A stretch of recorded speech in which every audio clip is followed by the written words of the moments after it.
out, you know. Right, it wasn't supposed to scare the pants off of people. No, no.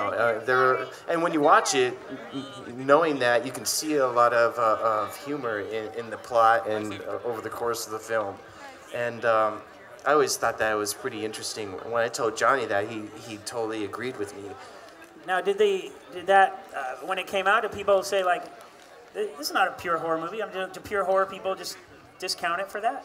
No, it was one of the most successful films of that year, 1935, and yeah, I mean, people when that movie came out in particular, people were kind of confused because you know the horror element came through, but you know all the comedy came through as well, and it was one of the very first films that was like that. I mean, a modern equivalent would be something like I don't know, Evil Dead 2, which is pretty hilarious. Yeah, there's laughs. At the same time is horrific. Right. Now, and how do you like Evil Dead 2? Do you like that Oh stuff? yeah, Does I it love hold it. up? Yeah, oh yeah, yeah. Okay. All those Evil Dead movies. Now, what about the bride? Who is this lady that played the bride? Elsa Lancaster.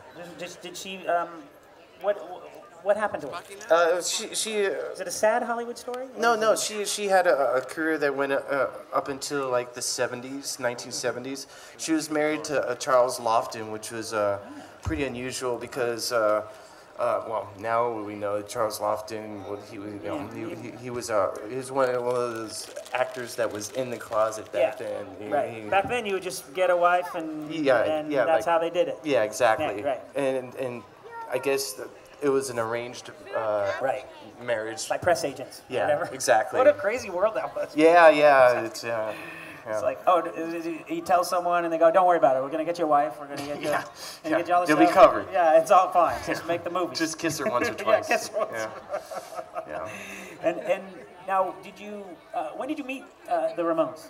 I mean, you must have been fans. I get the stuff you did for rock and roll as Metallica is so significant. The same way I think, you know, and even if someone doesn't like metal, there's the one band that everybody likes, and it's Metallica. No one cannot like it. I don't know anyone that doesn't like metal, but obviously if they do exist. Now, so how did the Ramones influence you?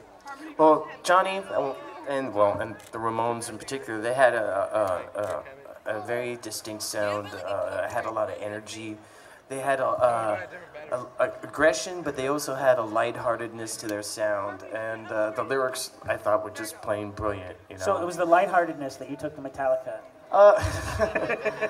It was that ferocious downpicking. Yeah, exactly, ferocious downpicking. Yeah, I'll go with that. Yeah, and I remember I was sitting around with Johnny one day, and I said, Johnny, where'd you get your guitar style from? Because you changed rhythm guitar playing for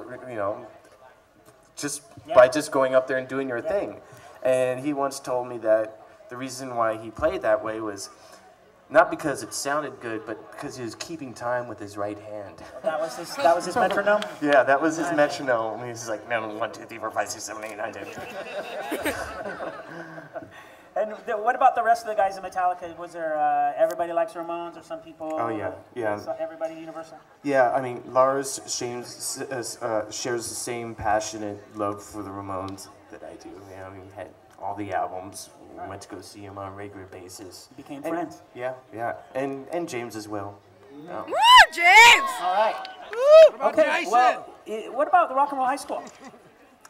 I love it. Love it? Yeah. I haven't seen it in about 20 years or something. I haven't seen it in a long time. And so I'm actually looking forward to seeing it again. But come on, Ramones, Yeah. Rock and Roll High School, brilliant. In Hollywood.